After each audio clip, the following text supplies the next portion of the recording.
नाज़रीन, यूँ तो पाकिस्तान में भी अब ऐसी बेशुमार फसलें मुतारिफ़ करवाई गई हैं जो कि गैर रवायती फसलें हैं। लेकिन आजकल आपको एक फ़सल का नाम बार बार सुनने में आ रहा होगा, जिसका नाम है अक्कर। नाज़रीन, ये एक ऐसी फ़सल है जिसने आते ही धूम मचा दी है। इसमें कोई शक नहीं है कि ये पाकिस्तान में आम तौर पर नहीं लगाए जाते, ये भी गैर रवायती फ़सलों में ही शुमार होती है। लेकिन क्या आप जानते हैं कि अक्कर एक किस तरह की फ़सल है, इसे कैसे काश्त किया जाता है, मार्केट में इसका क्या स्कोप है और हर फर्द इसी की बात क्यों कर रहा है, लोग इससे मुनाफा कैसे कमा रहे हैं। ये तमाम तर बातें आपको आज की वीडियो में बताई जाएंगी। लेकिन उससे पहले हमारा चैनल सब्सक्राइब कर लीजिए और बेल आइकन को भी दबा दीजिए। तो शुरू करते हैं अपनी आज की वीडियो। सबसे पहले जान लेते हैं कि अक्कर है क्या। अक्कर एक छोटा बालों वाला पौधा होता है जो आमतौर पर सिर्फ 3 से 4 फीट तक ही बढ़ता है। इसके पौधे की जड़ें तकरीबन पतली होती हैं और ये अक्सर औकात भूरे रंग के बालों के गुच्छों में कैद होता है। ये आम तौर पर बहुत तेज़ खुशबू फैलाता है और जब इसे काश्त किया जाता है तो जहाँ पर ये लगा हो वहाँ से बहुत तेज़ खुशबू आती है। इसमें कोई शक नहीं कि इससे काफ़ी महंगे परफ्यूम भी तैयार किए जाते हैं, क्योंकि कुदरती तौर पर ये एक ऐसी खुशबू छोड़ता है जो कि बहुत ज़्यादा तेज़ होती है। इसे मेंस परफ्यूम में इस्तेमाल किया जाता है। अब हम आपको बताएंगे कि इसका इस्तेमाल कहाँ पर किया जाता है। नाज़रीन, अक्कर का सबसे ज़्यादा इस्तेमाल अद्वियात में किया जाता है।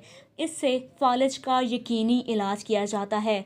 इसलिए जितना भी अक्कर काश्त किया जाता है, इसे अरब ममालिक में भिजवा दिया जाता है ताकि वहाँ पर इसकी अद्वियात तैयार की जा सके।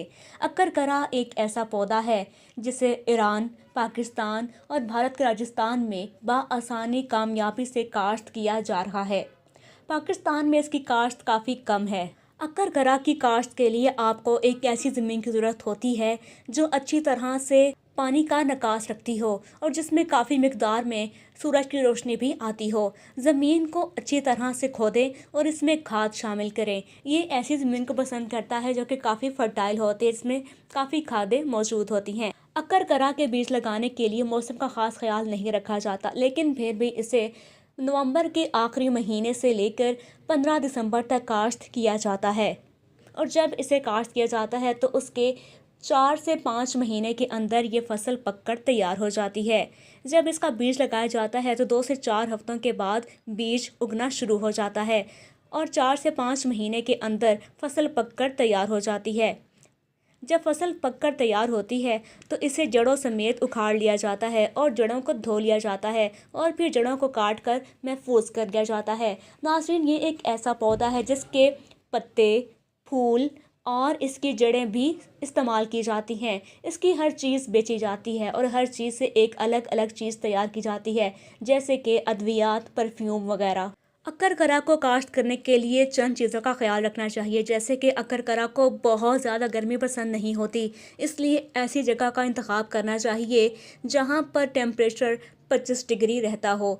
अगर आप इसे गर्मी के महीने में लगाएंगे तो इसके लिए आपको मसनूई दर्जा हरारत कायम करना पड़ेगा। इसलिए बेहतर है कि आप इसे नवंबर के महीने से लेकर दिसंबर तक आप इसकी काश्त मुकम्मल कर लें, ताकि मौसम शदीद गर्म होने से पहले ये फसल पककर तैयार हो जाए। अक्कर ज़्यादा नमी पसंद नहीं करता, इसलिए ऐसी जगह पर लगाना चाहिए जहाँ निकासी आप बेहतर हो। और अब आपको बताएंगे सबसे इम्पॉर्टेंट बात, जो कि है इसकी मार्केटिंग के हवाले से कि आप इसे कहाँ पर बेचते हैं और पाकिस्तान में इसका रेट क्या होता है। तो नाज़रीन, पाकिस्तान में इसका मौजूदा वक्त में जो रेट चल रहा है वो 50 ग्राम अक्कर 400 रुपये में मिलता है और 1 एकड़ से आपको 500 से लेके 600 किलो पैदावार मिल जाती है। इस तरह आप खुद देख सकते हैं कि अगर आपको 50 ग्राम अक्कर 400 रुपये में मिलता है तो 600 किलो अक्कर कितने का होगा। और होल सेल में अगर बात की जाए तो इसका जो रेट है वो 10,000 से लेके 12,000 रुपये फ़ी किलो होता है। इसमें कोई शक नहीं है कि ये इंतहाई मुनाफा बख्श फसल है और आप सबको इसे लाजमी काश्त करना चाहिए।